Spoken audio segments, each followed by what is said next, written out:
What if I revealed to you that the most fearsome individual in a room isn't the one screaming for attention, but the quiet one in the corner who's been provoked beyond measure? Stay with me, because what Carl Jung discovered about human nature will radically transform the way you perceive empaths. Carl Jung stated that every human being contains both light and darkness within themselves. And nowhere is this concept more evident than in the misunderstood empath. Notice how people mistake empathy for fragility. However, Jung's research revealed something far more complex and frankly frightening. Here's what most people don't know about empaths, and trust me, you'll never underestimate one again. But before continuing, please like the video, share it with people who might benefit from it, and let us know in the comments which city you follow our YouTube channel from. According to Carl Jung, the human psyche functions on multiple levels. Our personality, our public facade, often conceals our true essence. But what happens when someone with exceptional emotional intelligence finally manages to remove that facade? What Jung discovered about the hidden self will shock you. Empaths experience what Jung called the tension of opposites. They perceive everything intensely, yet they have learned to control this intensity. They see beyond the deception, yet choose to believe in people's positive potential. This isn't naivete, it's what Jung called the transcendent function, the ability to simultaneously hold opposing truths. But this is where the situation becomes risky, and this is where narcissists should be terrified. Carl Jung argued that the most mature individuals are those who have faced their shadow and emerged whole. Through repeated betrayal and manipulation, empaths are forced into this integration process earlier and more intensely than many others. They not only understand the light, but also intimately know the darkness because they were pushed into it. The narcissist observes the empath as compassion and commits a grave error of judgment. They believe they are dealing with someone fragile, someone manageable. But Jung discovered that those who lead with their heart often possess the strongest psychological foundations. Why? Because they had to develop them to survive. Listen carefully to what happens next, because this is where the dynamics completely reverse.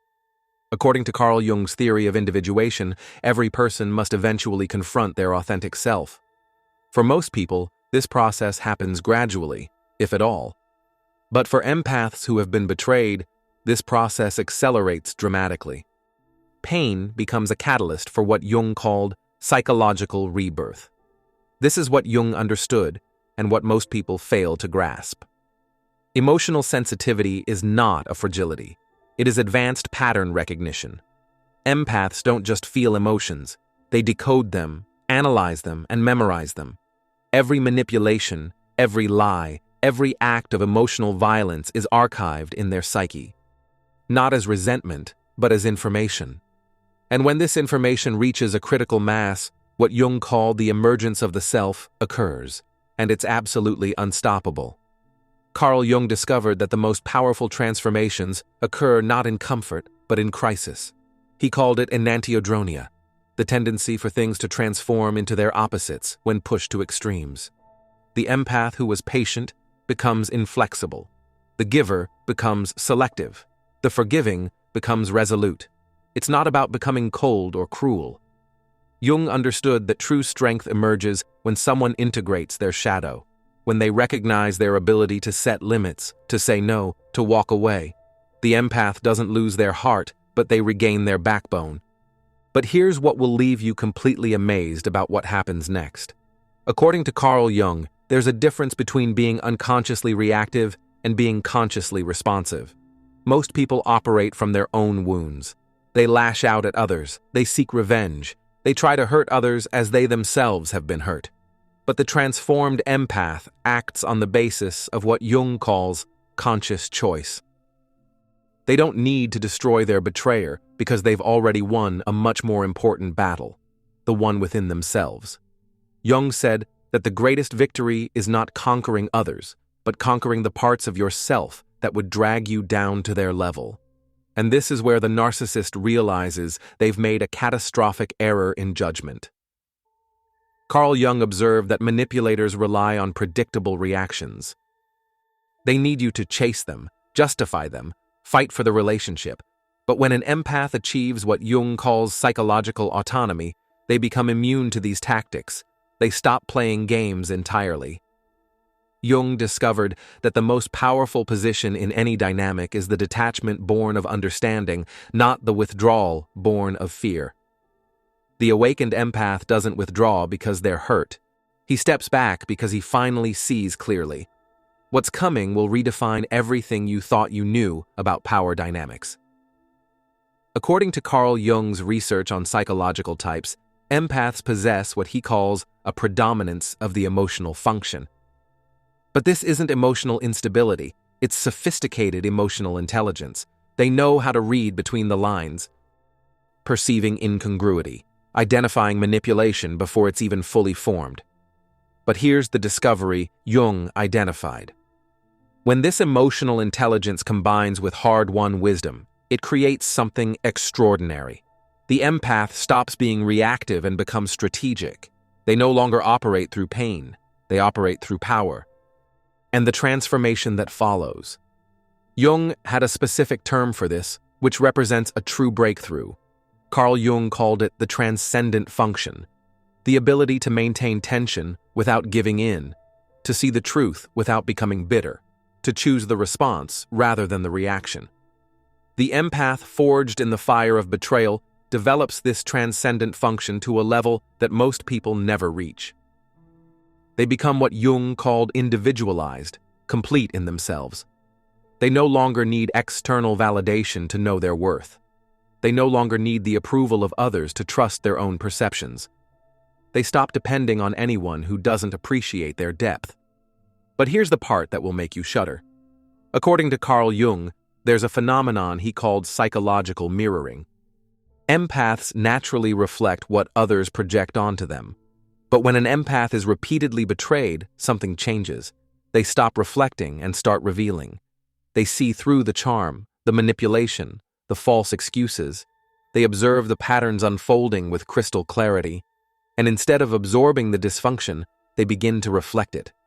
Not with malice, but with truth. And truth, Jung discovered, is the most devastating weapon against deception. The next phase is what Jung called the return of the repressed, and it changes everything. Carl Jung understood that when someone represses their authentic power for too long, it eventually explodes, not in chaos, but in absolute clarity. The empath who had been accommodating, understanding, and patient. Suddenly, they become inflexible. They no longer argue. They decide. They don't explain. They simply act. They don't try to fix what's broken. They completely remove themselves from the equation. This isn't cruelty. It's what Jung called individuation in action. And this is where psychology becomes truly fascinating. According to Carl Jung, the shadow contains more than just our darkness, but also our untapped potential. For empaths, this shadow often encompasses their ability to set limits, their ability to say no, their power to walk away.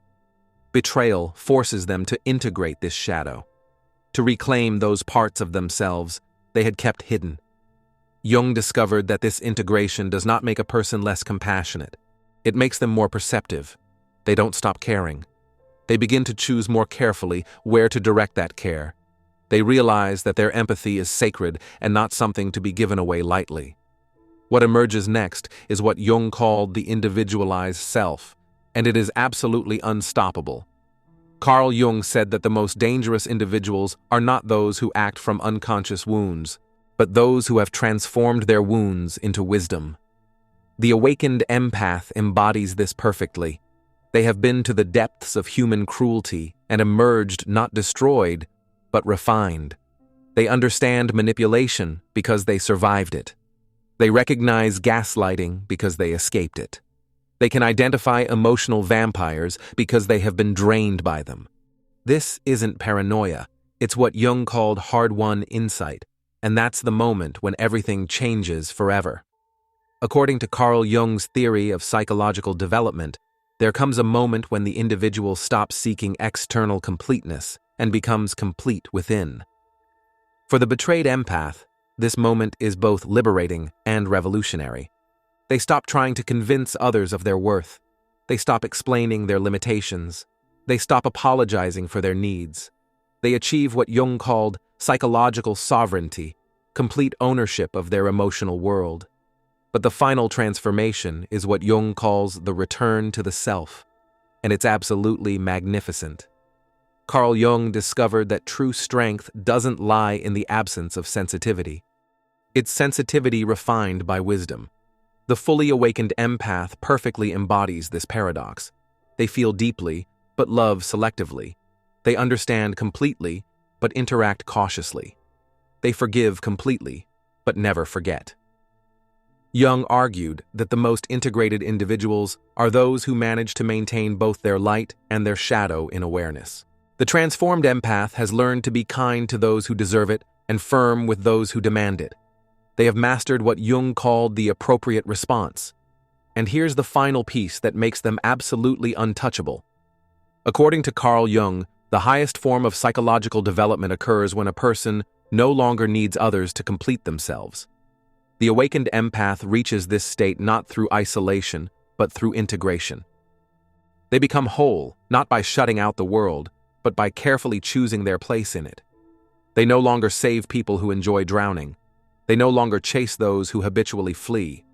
They no longer pour their light into black holes disguised as people. They have learned what Jung called the art of conscious relating, engaging only when there is mutual respect, reciprocity, and genuine care. The end result is what Jung called the individualized empath, the most powerful force you'll ever encounter. Carl Jung argued that when a person has integrated their shadow, faced their demons, and emerged whole, they become what he called a force of nature. Not destructive but unstoppable, not aggressive but absolutely confident. The fully awakened empath doesn't seek revenge, because they have transcended the need. They don't need to prove their worth because they know it intimately. They aren't afraid of being alone because they've learned to be their own excellent company. They become what Jung called psychologically complete individuals who have transformed their deepest wounds into their greatest strengths. They're dangerous not because they attack, but because they can no longer be manipulated, controlled, or broken. And this, according to Carl Jung's lifelong research, is the most terrifying thing a narcissist can face. Someone who has learned to love himself with the same intensity with which he once loved others. The empath's journey from victim to master is not just a personal transformation. It's what Jung called the hero's journey of the psyche. They descend into the darkness, confront their shadows, integrate their power, and emerge not only healed, but sanctified. Carl Jung discovered that suffering, if consciously accepted and processed psychologically, becomes the raw material of wisdom. The empath who has walked through the fire not only survives, but becomes the light that guides others out of their darkness. I am living proof of Jung's greatest insight. In every wound lies the seed of transcendence, and in every betrayal lies the invitation to become more authentic, more powerful, and more complete than ever before. This is the psychology of the awakened empath, and once you understand this, you will never underestimate the quiet strength of someone who has learned to transform their pain into power, their wounds into wisdom, and their deepest suffering into their greatest strength. Thank you so much for joining me on this exploration. If you found today's discussion helpful, don't forget to subscribe to the channel and share this video with someone who might benefit.